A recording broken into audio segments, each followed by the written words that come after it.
Once I put the first kokanee in the boat, then I was in real trouble because then I was just addicted.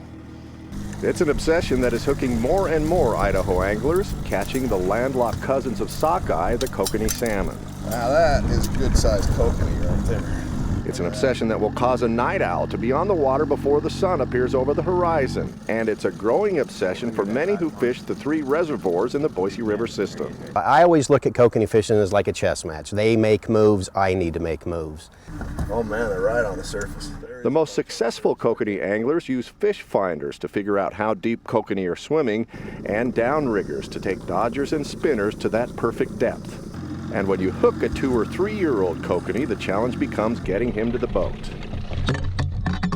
It becomes an obsession. I mean, that obsession of trying to land that fish is something that it really is driven to us. We want to be able to land that fish, and it's a challenge. A challenge that led Alan Greenhelds to create his own company, Kokabow, that makes these lures. The same lures Matt Dodge uses to feed his kokanee addiction.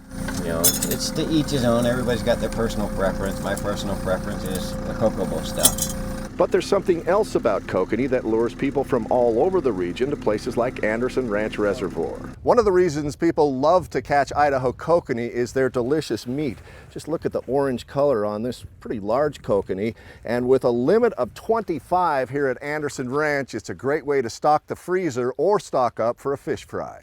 I mean, they're probably the best eating freshwater fish in the state. They're just a landlocked salmon, and so they're really good flesh quality. Live action. That's why Fish and Game releases hundreds of thousands of kokanee into the Boise River reservoirs. But on Lucky Peak and Arrow Rock, the limit is 6. And as populations fluctuate, limits go up and down, so always check current regulations before you go out. And if you're going to Anderson Ranch, be prepared to fish in a crowd. That may require some extra patience, but anglers like Matt Dodge say the fight and the table fare are worth it. It's just like eating a salmon you'd catch out of a river, but I don't have to drive 8 hours to do it. Steve Liebenthal, 6 on Your Side.